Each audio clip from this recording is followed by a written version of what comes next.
السلام عليكم ورحمة الله وبركاته. أصحابتك وحرن جنال كمركز السود وهذا أدي هذا ومهسنتين مانت واحد وأنا سديد لباتنك بشهر ديسمبر سنة كلابد كون يشني لباتنك مقال كان وحن ربا إن ندخل وذاقو حبناها ريبابليكان كهي كجرا برلمان كقبل كمينيسوتا oo soo saaray sharci ay ugu magac dareen gudoomiyaha gobolkaasi isla markaana ay doonayaan in musuqmaasuqa lagula dagaalamo iyo 98 maayar ama duq magaalo oo kamid ah magaalooyinka gobolka Minnesota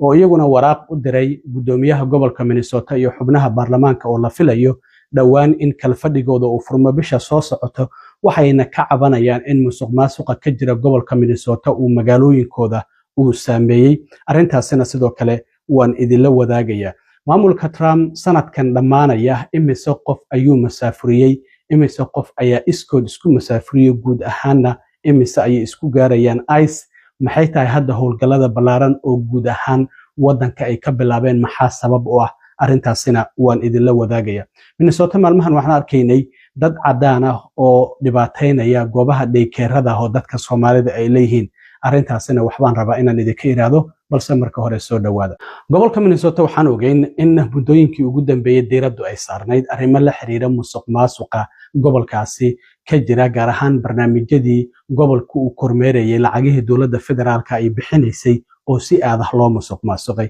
siba Soomaalidu ay diiradda saarnayd waxaan ognahay hadda sanadka dhalanaya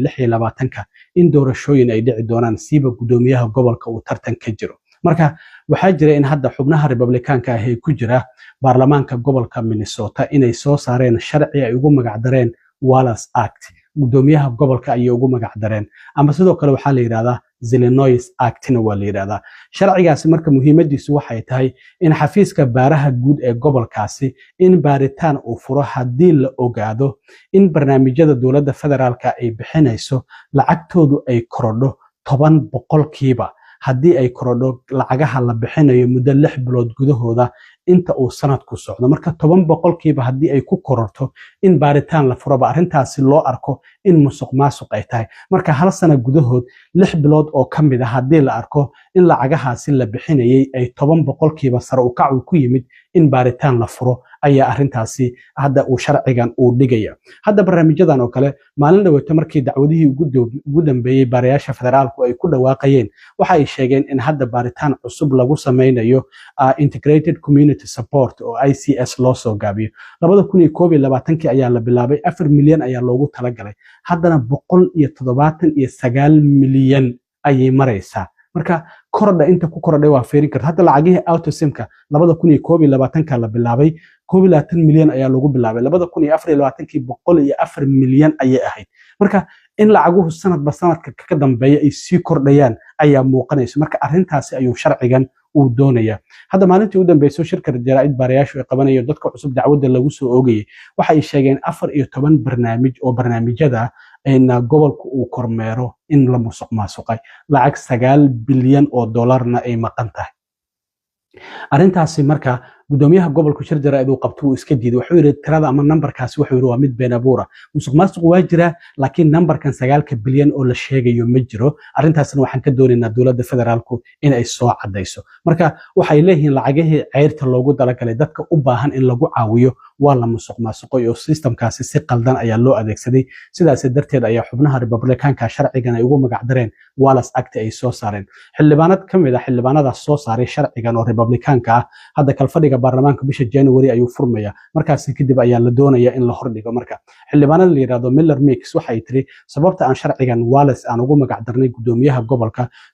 ujeedadiisu waxay tahay in la xaqiijiyo in heerka dayacaadda ee la sameeyay aysan mar kale dib ugu soo laabanin meel kamid ah Mareykanka marka dayacaadda barnaamijyada federaalka lagu sameeyay oo musuqmaasuqaasi la iska daawaday in meel kamid ah Mareykanka aysan mar kale dib ugu soo laabanin sharciganna waxay tiri waxa uu xadidaad u yeelaya ayay tiri in mustaqbalka lacagta canshuur bixiyaasha la ilaaliyo oo aysan meel qaldan ku bixin waxana albaabada uu ka xirayaa kooxaha musuqmaasuqa sameeya la xisaabtan dhab ah ayaana barnaamijyada federaalka lagu sameyn doonaa sidaas ay xildhibaanadu ay tiri dhinaca kale waxaa jira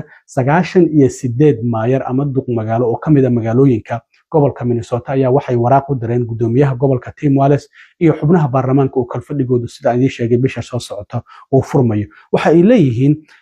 laba saddex sano ka hor waxaa jirtay dowladdu ama gobolka Minnesota in miisaaniyadiisa lacag 18 bilyan oo dheeraad ah ay ka soo hartay laakiin hadda waxaa la qorsheynayay 2028 ilaa 2029ka in ilaa iyo 3 bilyan la helo laakiin sida muuqata hadda waxay noqonaysaa in 2.9 bilyan ayaa la qorsheynaya marka hoos u dhac weyn ayaa ka jira lacagihii miisaaniyadda gobolka sidaas darteed waxa ay leeyihiin lacagaha dowladdu ay qarash gareynayso oo gobolka uu qarash gareynayo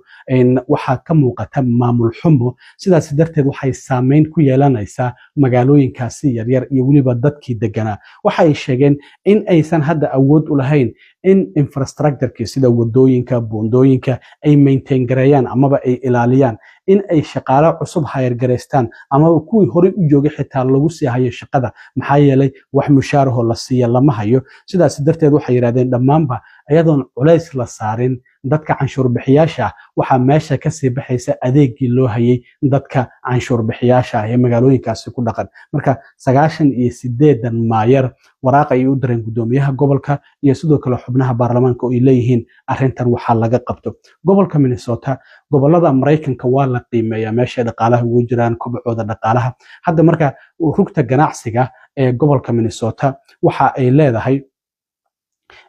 qiimeyntan la sameeyay 2019 ilaa 2024 maayarada ayaa soo xigtay marka waxay leeyihiin waxa gobolka Minnesota uu kaalinta 33aad ka galay gobolada Mareykanka marka la eego kobaca dhaqaalaha waa GDP-ga ayuu kaalinta 33aad ka galay sidoo kalena marka la eego kobaca dhanka shaqooyinka waxa uu ka galay kaalinta 39aad sidoo kale marka la eego dadka shaqeynaya kaalinta 4aad ayaa sidoo kale uu ka galay sidoo kale waxaa jirta marka la eego per capita growth-ka dhaqaalahoodu inta uu kobcayo sidoo kalena kaalinta 33aad ayuu ka galay dadka dhaqaalahoodu dhexdhexaadka uu yahay iyagana kobcooda dhaqaalaha waxa gobolka Minnesota uu ka galay kaalinta 46aad sidoo kalena kobaca dhinaca tiknoolajiyadda gobolka Minnesota kaalinta 44aad ayuu ka galay sidoo kalena waxa uu kaalinta 44aad uu ka galay guud ahaan tartanka dhinaca canshuuraha ka jira marka sida muuqata hoos u dhac weyn ayaa laga dareemaya gobolka Minnesota waxa uu kamid ahaa gobolada ugu barwaaqada badan gobolada Mareykanka laakiin hadda waxay leeyihiin musuqmaasuqan ayaa la degay sidaas darteed ayaa looga cabanaya maalmihii u dambeeyay waxaa soo baxayay inay jireen dad cadaan ah oo goobaha Soomaalidu ay leeyihiin sida daykeerada tagaya iyagoo kaamirooyin wata oo dadka su'aalo weydiinayo dhahaya aawa caruurta aad meesha ku haysaan waa maran tahay xitaa meelo xiran tagaya oo baabuur aysan oolin oo leeyihiin wax caruur ma maqleen dadka Soomaalida waxaan rabaa inaan sheego dadkaasi waad iska celin kartaan way haras gareynayaan transparency ay sameynayaan muhiimaddu waxay tahay inaad boolis ugu yeertaan oo aadan la hadlina albaabka aadan ka furin xaq uma lahan qofkii inuu albaabkaada gurigaada intuu iska soo galo uu su'aalo ku weydiiyo meeshan waa meel ganacsi waa public laakiin sidaas darteed qof aadan u amrin iskama soo gali karo kaamirooyin waa inaad ku xirataan dadkaasi booliska ugu yeera markay idin yimaadaan transparency ayaa la idinka siinaya mar kale dib idinkuma soo laabanayaan hadda waxa muuqataba in xitaa idaacada aysan ahayn dadkaasi dad YouTuber ay yihiin isla markaana doonayo inay Soomaalida ceebeeyaan oo kaamirooyin la wareegayaan oo ay leeyihiin lacag intaas la siiyay bal meeshan arka daykeerka wax caruura ma joogaan waa sidaas marka dadkiina Soomaalida sharciga ogaada haddii aad cabsataan oo aad wajiga qarsataan oo aad su'aalihii ay idin weydiinayeen aad uga jawaabtaan waxyaabahaas waa waxyaabaha ay raadinayeen inay idin cabsi geliyaan idin qalqal geliyaan isla markaana ay idin ka dhigaan in dad wax khiyaanaya aad tihiin oo musuqmaasuq sameynaya marka iska celiya wadanka sharciga uu leeyahay booliska ugu yeer haddii dadkaas oo kale ay xaruntaada kugu yimaadaan laakiin ha iska qarin ha ka cararin su'aalahay ku weydiiyaan ha uga jawaabin xaq ay aad u leedahay inaad uga jawaabin marka dadka Soomaalida talooyinkaas raba inay si gaar ahaan reer Minnesota oo ninkan Nick la yiraahdo uu kamid yahay maalmahan dadkii ku soo laalaabanayay oo su'aalaha weydiinayay nin oday iyo haweeney iyo aan arkay marka bal xuquuqdiina ogaada dadkaas iska celiya xaq aad u leedahay inaad iska celisaan marka arrintan waxa ay wada u sii furaysaa in hadda daykeeradii la yiraahdo hala baaro musuqmaasuq ayaa ka jira meelo fara badan la soo baaray marka arrintaasna dadka Soomaalida ayaan rabaa inaan uga digo ugu dambeyntii sanadku waa uu sii dhamaanaya maamulka Trump waa kuwii target ka dhigtay in 1 milyan sanad kasta ay masaafuriyaan dadka wadanka sharci darada ku soo galay hada 2025 January Trump xilka ayuu la wareegay waxa ay leeyihiin ilaa sanadkan 2025 ee hadda sii dhamaanaya 600,000 dad ka badan ayaan masaafurinay dadka ay iskood isku masaafureen waa 1.9 milyan marka 2 milyan dad ku dhawa guud ahaan marka waxay noqonayaan dadka Mareykanka laga masaafuriyay ama kuwa la masaafuriyay kuwa iskood isku masaafuriyay marka la isku daro 2.5 milyan ayay noqonayaan 2 milyan iyo bar qof ayaa waxay yihiin kuwa dawladdu ay masaafurisay iyo kuwa iskood iyagu isku masaafuriyay dhinaca kale sababta ICE hadda guud ahaan gobolada Mareykanka ay howlgalka uga bilaabeen waxay heleen space ay dadka ay ku xiri karaan markii hore ICE waxa jirtay in gobolada Republicaankana ay booliskooda contracti ay kula jireen oo xabsiyadooda dadka ay ku xiran jireen xabsi iyagu u gaara iyo kuwa kale oo waaweyn oo lacag ay siiyaan oo contract ay kula jiraan ahayd laakiin hadda warehouse dhan ay iibsadeen oo cidla aha sidaas darteed waxay u bedeleen meel dadka lagu sii hayo inta la masaafurinayo hadda waxa la leeyahay warehouse-daasi 80,000 oo qof ayaa lagu hayn karaa marka way diyaar garoobeen ICE markii sharcigii the big beautiful bill lacagtii loo meel mariyay warehouse ayay iibsadeenba iyagu ay gacanta ku hayaan oo imaamulaan xabsi ayaa loo bedelay marka dadka marka la soo qabto la geynayo inta loo diyaarinayo in la masaafuriyo marka sidaas ayaa hadda howlgalada midka ay Minneapolis ka wadaan kan Ohio ay ka wadaan ee Buckeye operation loogu magac daray iyo midka kale ee gobolada Mareykanka ay ka wadaan meelaha kala duwan sidaas ay ugu talagaleen dadkii hadda waxay heleen meel ay ku hayn karaan markii hore dhibaato waxay ka taagneed ilaa iyo dadka 60,000 meel ay ku hayn karaan oo kaliya ay haysteen laakiin hadda 80,000 iyo ka badan ay haystaan meel ay ku hayn karaan marka arintaas ayaa u sababa aad iyo aad u mahadsantiin asxaabta intaan mar kale kulmi doono saaxiibkiin cilmi waro idin la sida iyo nabadgelyo